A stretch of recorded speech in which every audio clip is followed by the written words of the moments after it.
Baik, sekarang kita membahas safari politik Partai Banteng menuju 2024 yang dipimpin oleh Puan Maharani yang mengawali safari politiknya ke Partai Nasdem. Saya mau ke Mas Elvan, kita tukar ya. Tadi Mas Revo duluan, sekarang Mas Elvan. Bagaimana Mas Elvan media atau kita melihat safari politik dari PD Perjuangan ini? Satu hal yang menarik mungkin karena pemilihan pertama adalah Nasdem ya, karena dikabarkan ini partainya panas dingin hubungannya. Dan di sisi lain Nasdem juga melakukan gerakan-gerakan untuk membuat koalisi dengan partai-partai di luar pemerintahan. Apa yang bisa kita cermati dari safari politik PD Perjuangan ke Nasdem ini? Oke Renhat, saya kira menarik Ketua Umum PDIP memerintahkan secara khusus Puan Maharani melakukan safari politik ke pimpinan partai politik yang lain. Yang pertama adalah Nasdem, ini menarik ya. Perintah Megawati secara khusus kepada Puan Maharani untuk melakukan safari politik ada sudah menarik. Kenapa? Karena sekarang kita tahu di internal PDI Perjuangan itu kan ada dorongan kuat dan dibuktikan dengan elektabilitas yang tinggi dari Ganjar Pranowo. Ya, di satu sisi yang lain juga elit, di kalangan elit banyak sekali yang secara frontal kemudian melakukan sindiran-sindiran yang cukup tajam kepada Ganjar yang disebut sebagai gubernur banyak medsosan dan lain-lain kemarin itu. Yang kemudian mereka sambil mendorong Puan Maharani sebagai capres. Jadi perintah kepada Puan ini sekaligus memberi kesan politik dari Megawati bahwa Megawati masih mencoba mau menguji Puan Maharani ini masih bisa nggak sih ke 2024 sebetulnya. Dan yang dipilih pertama adalah Nasdem. Ini menarik. Kenapa? Karena salah satu capres Nasdem hasil daripada rapat internal Nasdem adalah Ganjar Pranowo selain Anies Baswedan dengan Andika Perkasa. Saya kira ini menarik dan karena itu ketika Puan Maharani datang, Surya Paloh pun langsung berseloroh bahwa Puan Maharani masuk ke dalam ragam capres Nasdem. Tentu ini menarik. Dan ini pernyataan ini kemudian muncul spekulasi politik gitu. Apakah nanti kemudian Nasdem akan go dengan Ganjar atau kemudian bisa juga kemudian akhirnya Nasdem berkoalisi dengan PDIP. Itu kemudian muncul berbagai macam spekulasi politik. Ternyata itu nggak cuma kejadian di Nasdem. Begitu melihat Puan Maharani itu bergerilya secara politik, kemudian Partai Amanat Nasional yang baru saja menggelar Rakernas itu memasukkan nama Puan Maharani sebagai salah satu capresnya. Tentu di dalamnya juga ada Ganjar Pranowo, ada Erick Thohir, ada 3 ketum partai memang anggota KIP kan, dan beberapa tokoh lainnya. Ini menarik, artinya safari politik Puan ini kemudian ditanggapi oleh partai-partai. Dimasukkan sebagai istilahnya notifikasi lah bahwa ini layak untuk mulai dipikirkan. Nah sekarang persoalannya adalah bukan persoalannya. PR berikutnya adalah apakah safari politik, pertunjukan kekuatan, lobby-lobby politik, networking, kelas seorang leader partai di tingkat nasional ini kemudian akan serta-merta membawa dia ke 2024 di pilpres, kancah pilpres. Karena bagaimanapun juga diperlukan elektabilitas. Diperlukan elektabilitas yang tentu diuji dengan beragam survei. Untuk urusan elektabilitas Puan Maharani masih relatif jauh. Karena itu tentu dengan usaha-usaha kayak gini ingin menunjukkan bahwa saya menangkap kesan, ingin menunjukkan bahwa bagaimanapun partai itu yang menentukan pilpres itu partai. Gitu. Jadi yang menentukan pilpres partai, jadi kalau Puan Maharani ada putra mahkota kan, putri mahkota. Kemudian istilahnya kalau partai punya ketum, kenapa nggak ketumnya aja yang maju? Atau orang yang punya jabatan di pusat, kenapa harus dari daerah? Kenapa harus berawal dari tokoh yang nggak punya partai? Kenapa saya sampaikan begitu?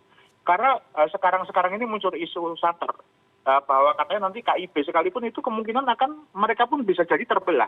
Karena mereka mulai menyadari bahwa satu-satunya cara untuk mengangkat partai adalah mencapreskan ketua umumnya. Bagaimana partai mau dilihat masyarakat, mau dipilih kalau ketua umumnya aja nggak percaya diri mau jadi capres. Dan karena isu-isu seperti itu makanya kemudian muncul pertemuan-pertemuan ini menjadi seolah-olah ini akan sinkron. Nah soal bagaimana akhirnya nanti tentu pada akhirnya akan ada banyak sekali perkembangan politik, tapi setidaknya dengan gerakan-gerakan partai seperti ini, saya kira ini langkah positif.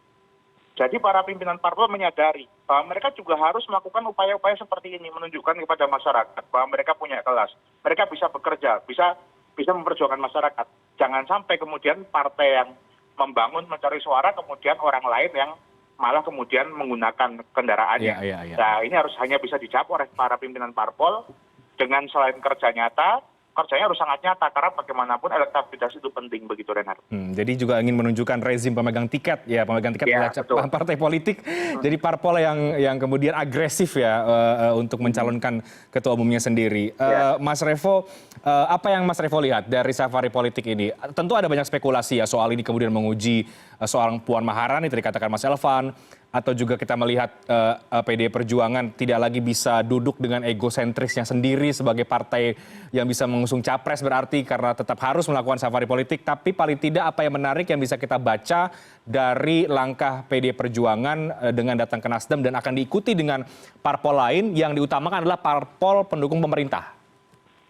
Ya, kita lihat pada akhirnya PDIP sadar gitu bahwa di pemilu 2024 ini mereka tidak bisa hanya sendirian gitu. Kita tahu sebenarnya kalau PDIP itu sebenarnya punya suara yang cukup lah untuk mencalonkan calonnya sendiri tanpa harus berkoalisi.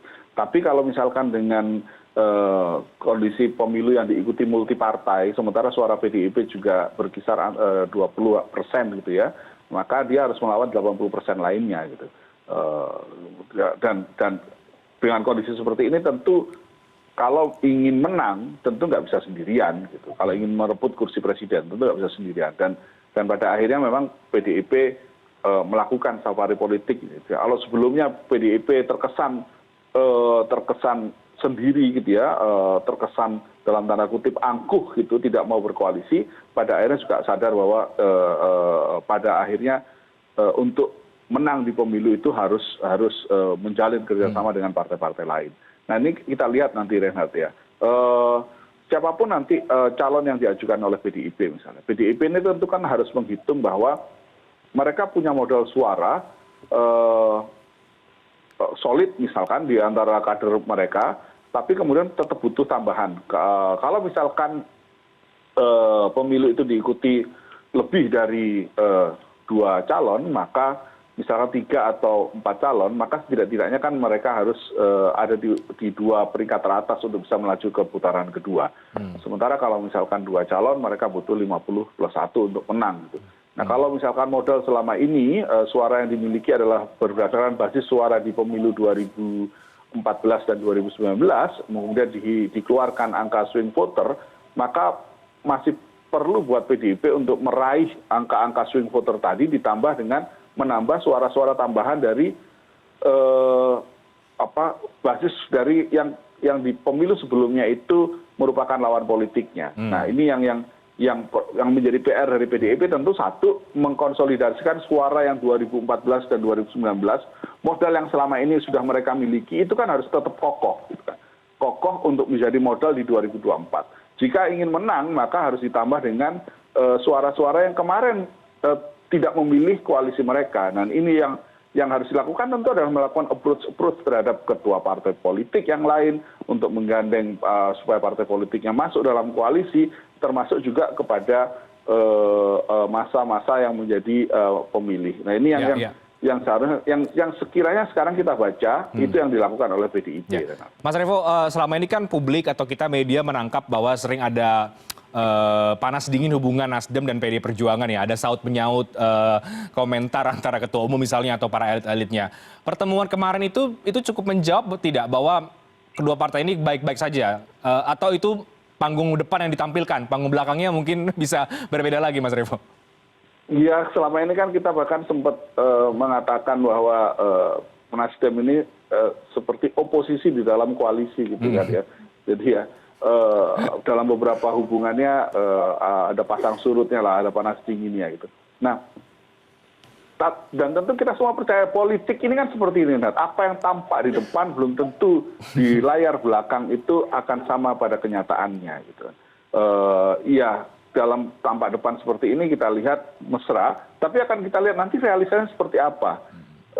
Apakah nanti di tahun 2000, kita lihat September tahun depan ya, ini tentu masih ada sekitar 1 tahun 1 bulan lah ya, tidak sampai bahkan untuk batas pencapresan ini. Ya kalau misalkan ternyata nanti dalam satu biduk perahu ya, tentunya apa yang sekarang kita lihat itu tetap dipertahankan sampai ke depan. Tapi kita lagi-lagi nanti akan kita lihat apakah tampak panggung depan ini sama dengan layar di belakang gitu ya. Nah ini memang hal yang yang selama ini kita lihat di politik seperti itulah kira-kira gitu. Ya, dan masih panjang ini safari politiknya baru satu partai, masih ada partai-partai yang lain. Mas Elvan terakhir, sekarang ini ketika PD memulai safari politik, sebetulnya sudah ada poros-poros yang terbentuk. Meskipun tadi KIB bisa jadi kemudian terbelah, ada koalisinya PKB Gerindra, Nasdem dekat dengan PKS dan juga Demokrat dan sudah punya 3 nama capres. Nah, ketika PD Perjuangan mulai masuk melakukan safari politik, sejauh mana ini bisa merubah konstelasi? Oke, PDIP, Renat ya, sebetulnya bisa maju sendiri. Ya, bisa maju sendiri. Cuman kenapa PDIP kemudian menjalin komunikasi, ini menarik. Artinya sadar kalau maju sendiri, kemudian nyalonin calonnya mungkin siapa, mungkin tidak yakin akan menang. Bagaimanapun juga PDIP sudah 10 tahun ya, menjadi partai ini pengusungnya Jokowi dan merasakan di pemerintahan. Tentu enaknya kan sebagai partai penguasa bisa lebih banyak banyak memperjuangkan masyarakat. Artinya kemudian banyak program-program yang bisa berjalan, kemudian masyarakat bisa melihat apa yang mereka lakukan. Tentu kemudian bahwa kemudian partai oposisi dapat benefit karena mereka bisa ngeritik dengan bebas. Tentu sebagai penguasa tentu lebih banyak enaknya lah. Artinya mereka pasti akan berjuang untuk kemudian bisa kembali menjadi pemenang. Artinya mereka melakukan komunikasi. Karena komunikasi mereka misalnya Puan Maharani ya dengan Surya Paloh lagi-lagi ya tadi disampaikan. Ini menarik sekali gitu. Ini kan gimmick-gimmick istilahnya itu tadi Mas Revo bilang Nasdem sama itu seperti orang yang berjalan dengan arah yang berbeda di dalam satu bis yang sama gitu kan. Posisi dalam koalisi kata Mas Revo. Ya sebenarnya saya mau ngomong itu nggak enak saya istilahnya udahlah seperti itulah. Dan karena itu kemudian Nasdem itu mencoba untuk tetap berbeda gitu istilahnya ingin mencoba tetap independen gitu di tengah arus koalisi gitu. Sedangkan koalisi itu ya berarti harus sejalan terus gitu kan. Kemudian akhirnya didatengin pertama ada Nasdem Renat. Itu ada sebuah pesan gitu, pesan bahwa Nasdem gitu loh. Kamu memang bisa nyapresin. Emang kamu bisa koalisi dengan siapa kamu gitu kan. Dan kenapa kamu kok membawa calon dari kami? Ya kan calon Ganjar Pranowo itu sampai PDIP itu belum dicalonkan. Bahkan di internal PDIP itu malah kuat dorongan ke Puan Maharani di elitnya ya. Kemudian seolah-olah Nasdem muncul kemudian pengen menampilkan Ganjar Pranowo. Tentu kemudian ini membuat Ibu Megawati kemudian merasa konon katanya tidak senang gitu. Kemudian maka banyak gimmick-gimmick yang seperti berbicara. Nah pertemuan ini seolah-olah mendekatkan. Meskipun kemudian dibaca dengan banyak cara gitu kan.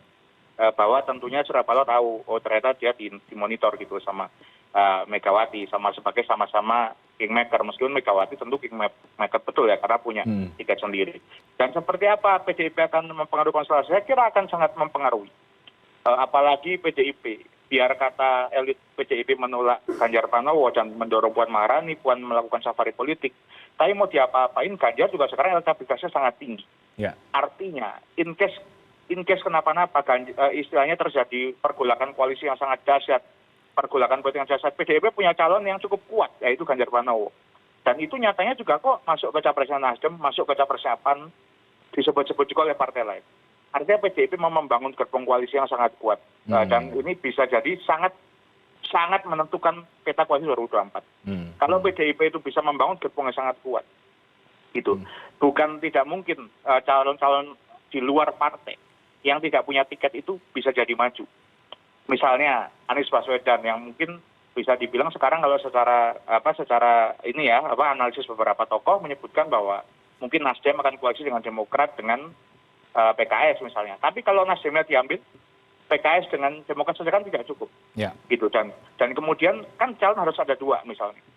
Bisa jadi kemudian rumor sangat beredar ya, ini lagi-lagi rumor politik itu kan rumor kan. Kan Jokowi kan sangat nyaman dengan 2 orang sekarang. Yang pertama adalah Ganjar Pranowo, yang kedua adalah Prabowo Subianto. Ya. Dua-duanya kemarin dikasih kode. Jangan-jangan kok ya 2 orang ini yang maju gitu kan. Ya artinya kalau 2 orang ini yang maju, siapapun yang menang tentu sahabatnya Pak Jokowi semua. Ya. Tapi itu tentu kan rumor politik. Kita harus melihat ke depan nanti seperti apa. Begitu Renat. Baik, rumor politik yang bisa jadi menjadi fakta, Mas Elvan. Tapi kita lihat nanti ya akan seperti apa. Oke, kita akan tunggu lagi nanti akan seperti apa dinamika politik karena di akhir tahun kabarnya juga partai-partai juga mulai akan mengumumkan siapa capres-capresnya karena 2023 sudah akan mulai start. Terima kasih banyak Mas Revo dan juga Mas Elvan untuk diskusi editorial yang menarik pada malam hari ini. Selamat malam, sehat selalu. Selamat malam, terima kasih.